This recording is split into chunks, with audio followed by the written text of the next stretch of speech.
Stage Pass, Institute of Gaming. For more details, contact 7093965965. ఏమిటి రవి, ఈ బంచాన్ని బాగు చేసి బంగారు భూమి చేయాలనుకుంటున్నావా? అవును. అంగట్లో అన్ని ఉన్న అల్లుల నోట్లో శని ఉన్నట్లు అన్నీ ఉంచుకొని నీకు ఈ శ్రమ ఎందుకు రవి? అంటే నేనే నీ దాని కాబోతున్నప్పుడు మరి నా ఆస్తి నీది కాదా? నువ్వు నా దాని అయినప్పుడు కదా. అంటే నేనే వచ్చి నీ మెడలో తాళి కట్టాలా? కట్టినా కట్టించుకున్నా కావాలనుకున్నప్పుడు కదా. అయ్యా బ్రహ్మచారి గారు, మరి ఏ చెల్లి పెళ్లి చేయడానికి నీ వాయిదాలు? ఇది వాయిదా కాదు, తీర్మానం. ఏమని? ఈ జన్మకు పెళ్లి చేసుకోనను. రవి, క్షమించు పద్మ. కొండవాగుతో పాటు బండరాయి కూడా దూకుతుంది, కానీ అది పగిలి ముక్కలై ఇసకై వాగుతో పాటు సాగలేక ఎక్కడో ఓ చోట ఆగిపోతుంది. ప్రస్తుతం నా పరిస్థితి అంతే. నీతో పాటు నేను సాగలేదు. రవి, నన్ను ఏడిపించడానికి ప్రయత్నిస్తున్నావా లేక నా ప్రేమను పరీక్షిస్తున్నావా? మనసున్న చోటే పరిహాసాలు పరీక్షలు పద్మ. నేను ఇప్పుడు మనసు వచ్చిన మనిషిని. నువ్వు మరో దారి చూసుకోవటం మంచిది. రవి, నీవి మాట మనస్ఫూర్తిగానుంటే నాకు మరో దారుంటూ లేదని నీకు తెలుసు. కానీ కానీ ఎందుకు రవి ఇలా మారిపోయా?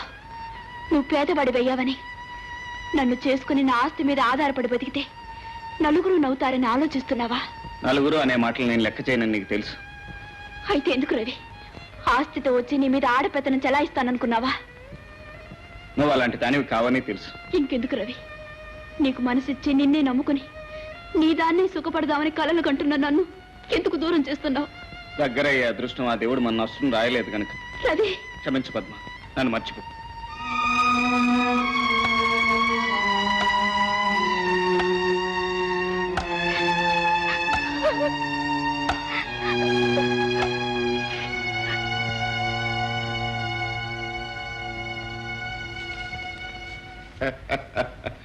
పద్మ, భూమే కాదు గుండ్రంగా ఉంది, ప్రేమ కూడా గుండ్రంగా ఉందని ఇప్పుడు నీకు అర్థమైందా? ఇంత పెద్ద బావు నేనుంటే ఇలా బావి దగ్గర కూర్చుని ఏడుస్తావు ఎందుకే? పద్మ పద్మ, నా మాట మన ఇద్దరం ఒక ఇంటోళ్ళం అయ్యి మన ఇంట్లో దగ్గర నవ్వుకున్నాం. అమ్మని అమ్మ, ఇక నుంచి తాగుపోతా తిరిగిపోతా అన్నావంటే ఆబోధం అయిపోతాను. జాగ్రత్త. నేను చెప్పిన మర్యాదగా నువ్వు నా కోసం పుట్టావు, నేను నీ కోసం పెరిగాను. నా మాట విన్నావా సరే, లేదా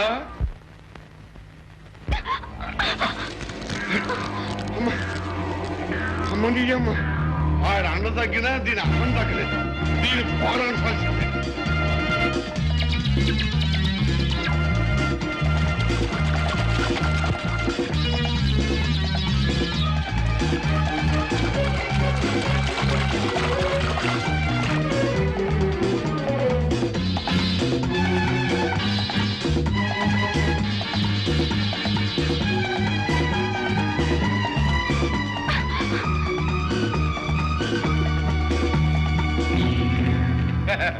అమ్మని అమ్మ, ఈ ధృతరాష్ట్రుడు గౌగుల నుంచి నిన్ను ఆ దేవుడు కూడా తప్పించలేడా?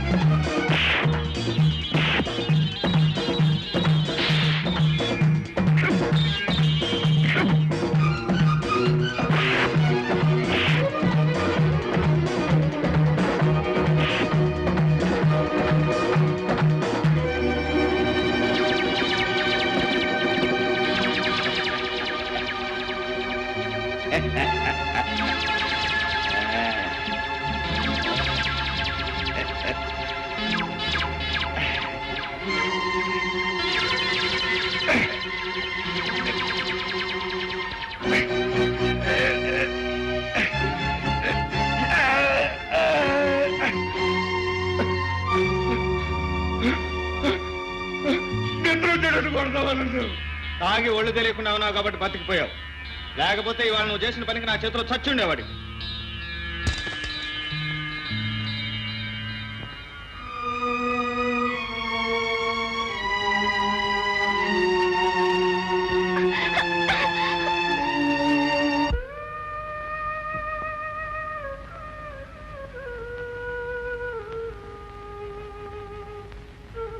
పిలిచారట? అవును బాబు, నేను ఎందుకు పిలిచానో నువ్వు ఊహించే ఉంటావు, కానీ నేను ఏం చెప్పబోతున్నానో నువ్వు ఊహించలేవు. చెట్టును కదిపి పట్టనట్టు వెళ్ళిపోవటం గాలికి సహజమేమో, కానీ మనస్సును కదిపి ఏమీ పట్టనట్టు వెళ్ళిపోవటం మనిషికి ధర్మం కాదనుకుంటాను. క్షమించండి మావయ్య, మనిషికి మనసు ఒక్కటే ప్రధానం కాదు, తన మనుగడ కూడా ముఖ్యం. జీవితాన్ని పండించుకోలేని మనసులు ముడివడినా ముచ్చటగా ఉండలేదు. అంటే నా బిడ్డను చేసుకుంటే నువ్వు సుఖపడలేవనా? ఎందుకని బాబు? అమ్మాయిలో ఏ లోపం ఉందని? ఏ లోపం లేదు కనుకనే తనకి ఏ లోటు లేని సంసారం దొరకాలని కోరుకుంటున్నాను మావయ్య. బాబు, నాది కష్టపడి జీవించాల్సిన జీవితం. ఏ కష్టం ఎరగని మీ కూతురికి మరో మంచి సంబంధం వెతకండి. వెతికితే దొరికేవి బంధాలే కానీ అనుబంధాలు కావు బాబు. ఒకవేళ నువ్వు ఈ పెళ్లికి ఒప్పుకున్నా, పెళ్లికి ముందు నీకు ఒక నిజం చెప్పాల్సిన బాధ్యత నాకుంది. సమయం వచ్చింది కనుక ఇప్పుడే చెప్పటం నా ధర్మం. రా బాబు.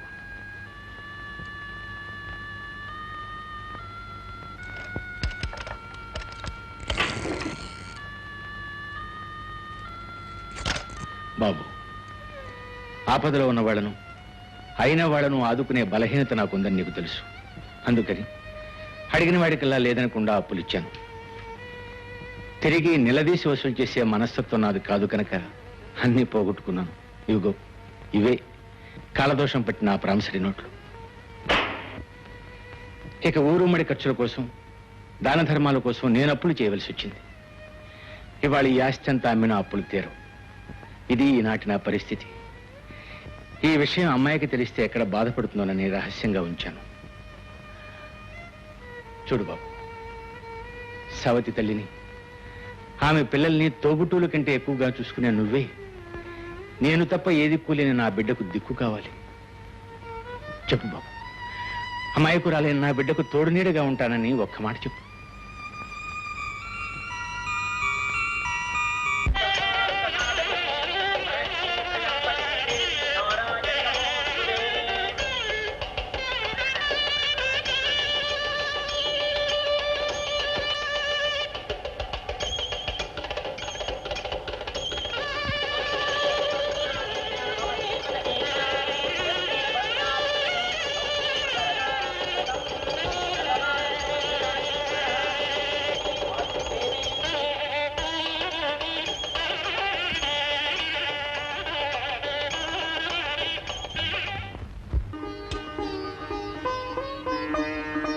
అమ్మగారు, అక్కడ పెట్టు.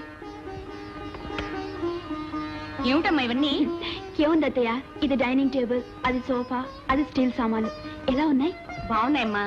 మీ నాన్నగారు పంపించారా? 10 మంది వచ్చిపోయే ఇల్లు కదా, ఈ మాత్రం సామాన్లు లేకపోతే మీ అబ్బాయి గారి హోదా దెబ్బతింటుందని నేనే తెప్పించాను. మరి అబ్బాయికి చెప్పే కొన్నావా? ఇవి మగవాడికి చెప్తే జరిగే పనులు కావత్తయ్యా.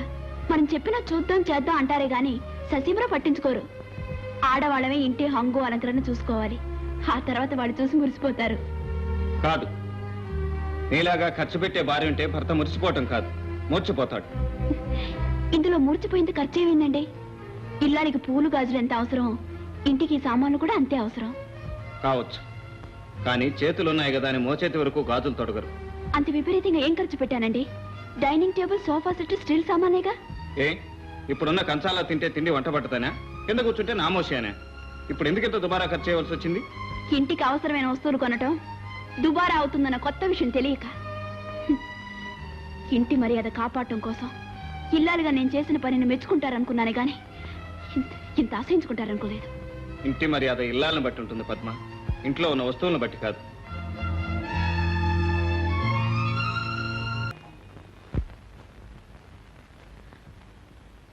ఎలాగూ నా దగ్గర పెళ్లికి చీరలు కొనలేదు కదా అని కొత్త కొత్త రకాల కలకత్తా నుంచి బనారస్ నుంచి తెప్పించాను. అమ్మాయి గారు చూడండి ఎంత బాగున్నాయో. మీరు తెస్తారని నాకు తెలుసండి చెట్టి గారు, చీరలు చాలా బాగున్నాయి. అత్తయ్య ఇలా రండి, ఈ చీర బాగుంది చూడండి. అత్తయ్య మన కోసం ఎంత మంచి చీరలు తెచ్చాడు. పక్క వాళ్ళకి ఇచ్చే కంటే 25 రూపాయలు తక్కువ వేస్తాడు మనకు. అవునండి అమ్మా, కొత్త చీర వచ్చిందంటే అమ్మాయి గారు ఒట్టు మీద ఉండవలసిందే. పైగా ఒట్టారెండా టోకును కొంటారాయే. చూడండి, మా అత్తయ్య గారికి కావాల్సిన చీరలు ఉన్నాయా? ఓ ఉన్నాయమ్మా, రకరకాల చీరలు, మంచి మంచి చీరలు. అత్తయ్య మీకు కావాల్సిన సెలెక్ట్ చేయండి. ఇప్పుడు నాకు ఎందుకమ్మా? అదేమిటి అత్తయ్య, మీకు బొత్తిగా మంచి చీరలే లేవు. మీకు నాకు తులసికి తలా ఒక 1/2 డజన్ చీరలు సెలెక్ట్ చేయండి. అవతల నాకు వంట పని ఉంది. అబ్బా సెలెక్షన్ అని నన్ను ఎత్తిన వేస్తాలా? సరే బాధపడకండి అమ్మా, నేను ఉన్నానుగా. మీకు కావాల్సిన ఏర్పండి. సరే మా వారికి పంచులున్నాయా? మీరు అడుగుతారని తెలిసే ఈసారి పొందూరు పంచులు కూడా తెచ్చాను అమ్మాయి గారు. సరే అయితే ఒక 10 పంచులు తీసి పెట్టండి. అలాగే. ఈ రంగు కోసం ఎన్నాళ్ళ నుంచో ఎదురు చూస్తున్నాను. చాలా బాగుంది. ఒకసారి కట్టి చూస్తాను. అలాగే కట్టుకోండి. ఏమిటా ఇవన్నీ? పద్మమ్మ గారు తలా 2 చీరలు తీయమన్నారండి. అలాగే మీకు 10 పొందూరు పంచులు కూడా తీయమన్నారు. అలాగా పద్మా?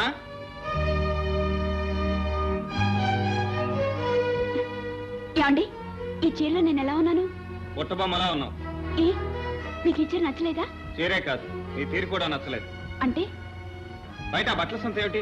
సంతే ఉంది, మనందరికి బట్టలు కొంటున్నాను. కొనటానికి ఒక ఆలోచన, అవసరం, హద్దు ఉంటుంది. అంతేగాని మూట్ల బట్టలు ఇలా కూరగాయలు కొన్నట్టు ఎవరో కొనరు. ఏమిటండి నేనేం చేసినా మీకు తప్పుగానే కనిపిస్తుంది. మన ఇంటికి వస్తువులు కొంటే తిట్టారు, ఈ రోజు చీరలు కొంటే చీదరించుకుంటున్నారు, రేపు పూలు కొంటే ఎల్లుండి అన్నం తింటూ కూడా సహించలేనట్టున్నారు. దేనికంటే వారికి నాకు ఆ మాత్రం సోచలేదా? ఆడదానికి నేను ఆ మాత్రం అదృష్టానికి నోచుకోలేదా? అన్ని అనుకూలించినప్పుడు అన్ని అదృష్టాలకు నోచుకుంటారు. కానీ పరిస్థితులు అనుకూలించకపోతే చేసే పనులు ప్రాణం మీదకి తెస్తాయి. ఈ చీరలు పంచులు ఏమీ అక్కర్లేదు, అన్ని మూట కట్టుకుని తీసుకెళ్ళి. అలాగే బాబు. పొద్దున్నే ఎవరి ముఖం చూసానో ఏమిటో. ఆగండి, ఆఫ్టర్ 4-5 వేలు కానీ దడిస్తే నేను దడవను. కావాలంటే మా నాన్నగారి దగ్గర నుంచి తెచ్చి విసిరి పారేస్తానే గాని నేను సెలెక్ట్ చేసిన ఒక్క బట్ట కూడా మళ్ళీ మూట కట్టడానికి వీలేదు. నేను డబ్బులోని పుట్టాను, డబ్బులోని పెరిగాను, డబ్బుకు వెనకాడను. ఇలా ఎంతసేపు నిలబడాలి? ధర్మారావు గారిని పిలవండి, ఇల్లు వేలం వేయాలి. లోపలికి వెళ్ళి పిలుచురావయ్యా. అమ్మో ఆస్తున్నా లేకపోయినా ధర్మారావు గారే. ఆయన వచ్చే వరకు నిలబడి ఉండాల్సిందే గానీ రమ్మని తమ్ములు ఎవరికి లేవే. అదండి ఊరు పరిస్థితి. మావయ్య ఏమైంది? ఏమైంది బాబాయ్? ఏముందమ్మా, మీ నాన్న వెలగబెట్టిన దర్జ దాన ధర్మాలు చేశాడు, అప్పులు పాలయ్యాడు. ఆ ఆస్తి గవర్నమెంట్ వారు వేలం వేస్తున్నారు. కాస్త నేను ఖర్చుల దగ్గర ఒబ్బిడిగా ఉంటాను కదూ, నన్ను కిసినారు అంటారు మూర్ఖులు. ఒకప్పుడు ఈ ఇంటికి అల్లుడైపోవాలి, ఓ తెగ ఉపలాట పడిపోయాడు. నిజంగా అదే జరిగితే ఏమయ్యేవాళ్ళం? అడుక్కు తినేవాళ్ళం. ఏదో ఆ గాంధీ గారి దయవల్ల. అమ్మని అమ్మ కరెక్ట్గా చెప్పానన్న, అడుగు తింటూ పోయేవాళ్ళం.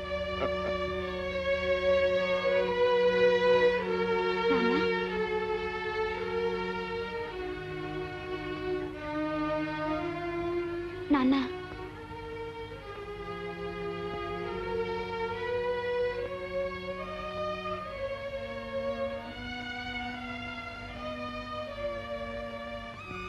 నాన్న నాన్న నాన్న నాన్న ఎంతసేపు పిలిచినా పలకడం లేదు. మావయ్య, మావయ్య!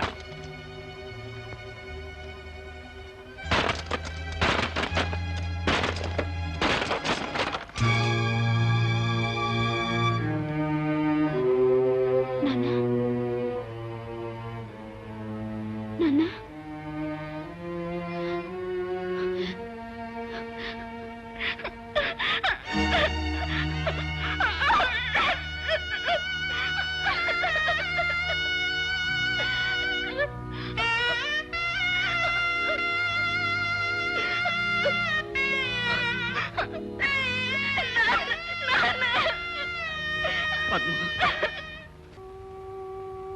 పద్మ, మరుపన్నది లేకపోతే మనసుకు శాంతి అంటూ ఉండదు. మీ నాన్నని మర్చిపోవటానికి ప్రయత్నించు. నాన్నను మర్చిపోగలిగిన ఆ ఆస్తిని ఐశ్వర్యాన్ని చూసుకుని నేను చేసిన పనులు నరేగతాళి చేస్తున్నాయండి. పద్మ, అవునండి, డబ్బు కలదాను నా అంతో దేవుళ్ళంటే మిమ్మల్ని ఎదిరించి అవమానించాను. అడుగడుగును మిమ్మల్ని కష్టపెట్టాను. అది అహం కాదు, నన్ను అవమానించడమో కాదు. పద్మ, హంస కాకిలా బ్రతకటం ఎంత కష్టం. లేమంటే ఏమిటో తెలియకుండా పెరిగిన నువ్వు ఒక మధ్యతరగతి కుటుంబంలో సంసారం చేయటం అంతే కష్టం అని నాకు తెలుసు. మీ మంచి మనసు తెలుసుకోలేక మిమ్మల్ని అపార్థం చేసుకున్నాను, నన్ను క్షమించండి. ఊరుకో పద్మ, నువ్వు ఇలా నాకు తోడుగా నిలిస్తే నేను శూన్యంలో కూడా స్వర్గాన్ని సృష్టించగలను. నిలుస్తానండి. తోడుగానే కాదు, జీవితాంతం మీ నీడగానే నిలిచిపోతాను. పద్మ, పద్మ, మనిషిని నమ్మితే మన ముఖాన్నింత మట్టి కొడతాడు. ఈ మట్టిని నమ్ముకుంటే మన నోటికింత ముద్ద పెడుతుంది. ఈ బంజరు భూమి బంగారు భూమి కావాలని మనస్ఫూర్తిగా కోరుకుని కొబ్బరికాయ కొట్టు.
పద్మ, ఆ కష్టంలో సుఖంలో పాలు పంచుకుంటానని అగ్ని సాక్షిగా ప్రమాణం చేసినందుకు నీకు శిక్ష.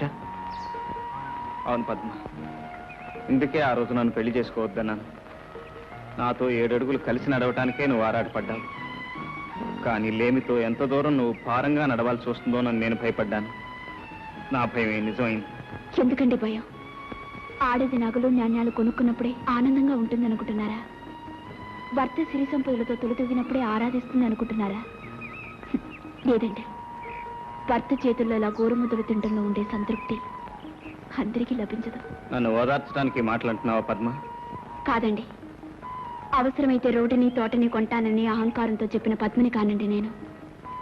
ఇప్పుడు మీ మనసుని మమతని గెలుచుకుని మురిసిపోతున్న మీ ఇల్లాలని. చాలు పద్మ, ఇలా కష్టాన్ని దిగమింగుకుని భర్తను వెన్నుతట్టి ప్రోత్సహించే భార్య కంటే ఏ మగాడు మాత్రం ఇంకేం కోరుకుంటాడు?